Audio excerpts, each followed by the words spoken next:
It's Rick and Sasha with George Willborn. The special guests never stop in the studio right now. Oh my God. She was crowned Miss USA in 2019. Baby girl, other than just being crowned, she is a full-time attorney. Go on, girl. And she's the host of the TV show Extra. She's doing so many things. Hey, Cheslie. Where's the crown? Where's your crown? Where is it? Actually, it's in the other room. I had to think for a second. But yeah, it's been a busy year. I'm not hosting Extra, but I am one of the correspondents out of New York, and it's just been incredible to be able to work with them. And today even was such a crazy day. You guys know this. I was like shooting earlier today, and so I'm so glad that I get to be on and talk to you guys. Mm-hmm. Can we talk? Okay, go ahead, Rick. Cheslie, when you win a pageant like that, what are the responsibilities? Oh my gosh. Well, it's a full-time job. So I was practicing full-time as an attorney. I was licensed in North Carolina and South Carolina. And then when I won, I took a leave of absence from my firm and moved to New York City. They housed Miss USA and Miss Universe together in the title holder apartment here in the city. So I moved here and then embarked on this huge journey. I mean, I was traveling everywhere. I say that I lived here in New York, but really my stuff lived here, and I was on the road all the time. But it was a great journey, and I loved being able to do it. And I'm kind of sad that it's coming to an end now. Oh, wow. Do you still remember that moment being on the stage and they were getting ready to announce who the winner was? What was going through your mind? Like, oh my God, who's gonna? Oh my gosh, so much. I mean, I believe strongly in my faith, and so I was praying. I was saying a prayer for me and my first runner-up, and just asking God to look over us. And I was just hoping that they were going to call my state, because one of the cool things about competing at Miss USA is like it's not just you competing; you really are representing your state. And so when they call you, they actually don't call your name. They never said Cheslie Kryst, Miss USA. They literally said North Carolina. And so I was like, oh my God, please call my state. Let me rep. And I was so happy. It was, just elation is really what I felt. So how effective was it for you with the pandemic and COVID striking? Was a lot of stuff taken off of the books for you that you were supposed to do? Did you end up doing a lot of stuff virtually? What happened? Yes to both of those. Yeah, everything changed. And it really happened so suddenly. 1 week I was, waiting to go to, I think there was a concert that we were supposed to appear at here in New York. And I remember maybe a few hours before the concert, I was like literally sitting in my apartment waiting to get dressed. And my manager called me and she was like, actually, you're not going to go. Just make sure you do it virtually. And I was like, okay. Well, I understand why they would cancel it. And then the following week I had, I think 6 appearances planned, and one by one that same week they ended up getting canceled or postponed.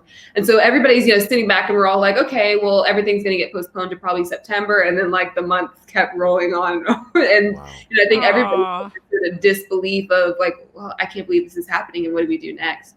So yes, after that, a lot of stuff did get moved virtually, which was nice. Even now when I do interviews with Extra, I do them via Zoom, and it's cool because I don't have to, weather the rain and elements to travel and go interview people. I just get to like sit in my house, so it doesn't bother me when it's getting frizzy and my makeup melting off. I'm like, So it is unfortunate that so many things got moved online, but there's a silver lining in all of it. Sure.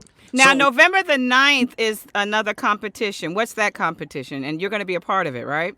Yes, I'm so excited. Yes, that's going to be Miss USA 2020. And I'm just excited for the dresses, because after you win, you just show up to look pretty. That's it. Right. I don't have to say things anymore. I don't have to stress about talking to the judges or doing onstage question or competing in swimsuit. I'm just showing up in my dresses. So that's the part that I'm really excited for. And I'm excited to see who's going to be next. The next Miss USA is going to have a very different year than any day. And so whoever it is going to be well equipped, because I know that there are some changes happening in the competition compared to, what it used to be. And so I think whoever wins is going to be ready for the next step. So was it one of your aspirations to also become a TV host? You just said, you don't want to go through that headache of having to be up there and all of that pressure. Now you're on the other end where you can ask the question, was it a natural transition for you? Yeah, I think that it was. Although I can't say that when I was a kid, I was like, one day I want to be able to interview people. Instead, I was just always really nosy. And I always wanted to know what was going on with people. I was always asking those in-depth questions that you're probably not supposed to ask.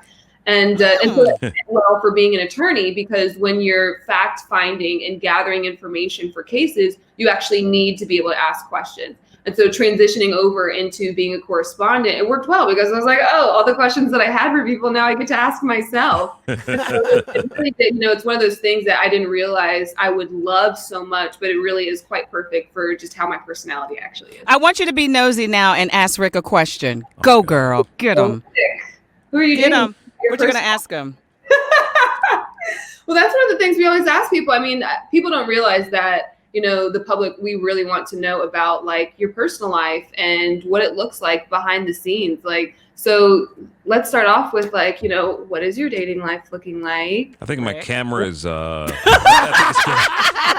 Nothing wrong with your camera. Ain't nothing wrong with your camera. Rick, where you go? Okay, he won't answer. Nothing wrong with your camera. Quit running around. Rick? Quit running around in this box and answer the question. Next, You gotta answer something. Next. Okay, go to George. He ain't gonna answer. My dating. I don't have a dating life. How about that? Okay. Here's an easier question. Okay, because I this is another thing that a lot of people have wanted to know about, and that I personally really want to know about. A lot of people are doing dating apps right now, especially during the pandemic. It's almost like the only way that you can meet people. Would you, don't even tell me if you have tried one, would you try a dating app? Would you be open to that? I would never. But here's the thing. No! I actually met my daughter's mother through social media. Really? Which platform? MySpace. I slid into her. MySpace. She wasn't even born. Check Hold this on. out. She wasn't even born. Check when this you out. met- I slid into her space, and then I slid into her space. Yes, you sure did. MySpace. Yes. Look at Miss USA. She just laughing because she don't know what the hell MySpace. MySpace is. She You don't, wasn't right? even born Yes, when she MySpace. does. You were 2 years out. You guys must not know that I'm literally the oldest Miss USA ever. So How old are you? I'm 29 now. She's 29. Wow. And during the MySpace time. Yes. You so look I remember all 18. Yeah, well, thank you. God bless you. I remember having my top 8 friends. That was going to be my next question. Like, was she on your list? Was she up there? Did you guys have back and forth between I should be your number one? Why am I not then for your phone? Well, she became my number one. Definitely, she definitely became my number one. But she started out number 8. I ain't saying nothing. I'm not saying anything. She worked her way up from 8, or started from the bottom. Now she here. All right, we're going to leave these daggone questions alone right now, okay? No, this is your bright idea, Sasha. Can I ask one more? Did you, on your MySpace profile, did you ever have background music? What was your background song? You know what? As corny as it may sound, my background song was "Tomorrow" by the Whispers. Oh. Tomorrow by the Winans. The Winans, yes, Yeah. Winans. Tomorrow. It was so just imagine, in my front page I had a gospel song. A gospel song? Right, then, but in my DMs it was You a whole other thing. Oh, freak out. She said that's what got me the first time. I thought you were the saint. Right. Then you went to the DMs. You a real fine mama. Then you back the thing up. Back the thing up. Well, let me tell you something. You are a saint. We are proud of you being Absolutely. on Extra. We will be watching you for Miss USA 2020, girl. 20 Just keep doing your thing. 21. Thank you so much. I really appreciate y'all, and I appreciate your support. Thank you. What else do you have in store really quick before you go? Say that again? What else is in store for you? So aside from, working with Extra, I just signed a contract with them. So I'm a full-time New York correspondent. It feels so surreal. Oh, to me. that is awesome. Congratulations. That is awesome. I'm thrilled. I'm absolutely thrilled. So And what she's about a the lawyer, law? so I know that contract was tight. I got it. So I need to negotiate it too. So aside from that, I just signed with WME. They'll be representing me, and I've also signed with Nice. their Walker agency. So I'll be doing speaking engagements as well. So there's a lot in store. So much that I'm excited for, and right now I'm trying to keep my head on straight while I'm Good. working. Well, so happy for you. You keep it up. Cheslie you. Kryst, thank you so much, darling. Love you, baby. Continued success. All right, bye-bye.